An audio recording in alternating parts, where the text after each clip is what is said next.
comme le Che Guevara à l'Argentin. Il s'agit de Kémy Séba, un influenceur franco-béninois qui diffuse de la propagande pro-russe et anti-occidentale sur les réseaux sociaux.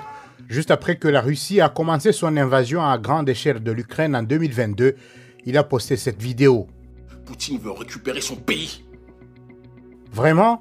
Le fait est que la Russie a envahi une nation souveraine et indépendante et a pris des parties du territoire ukrainien. Ce n'est qu'une des fausses affirmations que l'influenceur a partagées en ligne pour soutenir la Russie dans cette guerre. Son message touche de nombreuses personnes. Plus d'1 million de personnes le suivent sur Facebook et plus de 250 000 sur Instagram. Il fait partie d'un réseau croissant de personnes qui prétendent être panafricaines. Les recherches d'investigation menées par plusieurs médias internationaux et collectifs de sources ouvertes montrent que Séba a des liens étroits avec la société militaire privée russe Wagner, ainsi que d'autres influenceurs comme Nathalie Yam qui se surnomme la Dame de Sochi. Nathalie Yam est intervenue lors d'événements sponsorisés par le gouvernement russe. À genoux, je vous en prie. Le gouvernement américain et le projet open source All Eyes on Wagner ont conclu que Moscou payait un certain nombre d'influenceurs locaux pour diffuser de la propagande sur le continent africain. Il s'agit de les embaucher pour découvrir les sujets les plus brûlants, les plus polarisants, puis de les enflammer afin d'exciter les gens autour d'eux. Les opinions des Africains sont partagées en ce qui concerne la guerre en Ukraine. Tout le monde n'est pas convaincu par les opinions pro-russes. Dans la plupart des pays étudiés dans un récent sondage, une majorité estime que l'invasion russe de l'Ukraine était contraire au droit international et que la Russie est coupable d'avoir commis des crimes de guerre en Ukraine.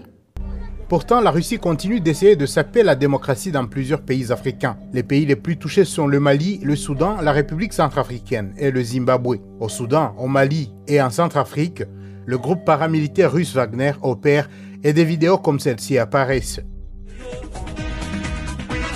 Un autre exemple de propagande russe, cette fois-ci ciblant le Mali, le Burkina Faso et la Côte d'Ivoire.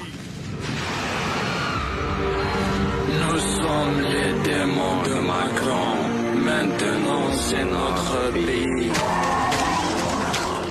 La vidéo de propagande caricaturale a été visionnée des milliers de fois sur les réseaux sociaux et semble être directement liée au groupe Wagner.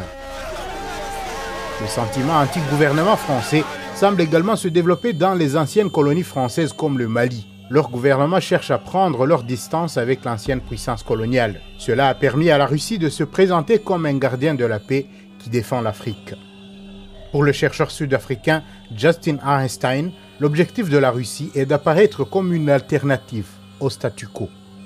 Même avant la guerre en Ukraine, nous avons vu la Russie essayer de manière agressive d'obtenir un soutien pour ses politiques, souvent lorsqu'elles étaient contraires aux politiques de l'Europe, de l'OTAN ou de l'Amérique du Nord. Arnstein ajoute que la Russie n'est pas le seul pays à investir dans la propagande dans les pays africains. Nombreux sont ceux qui veulent gagner en influence dans la région. Cependant, la Russie le fait d'une manière particulière.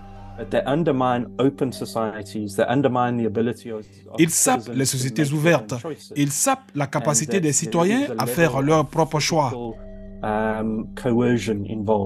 Si la Russie reste isolée sur la scène politique mondiale, les experts estiment qu'elle a besoin de l'Afrique. En diffusant des fausses nouvelles, de la propagande et des récits anti-occidentaux, elle veut gagner en influence sur le continent africain et montrer qu'elle a un rôle à jouer.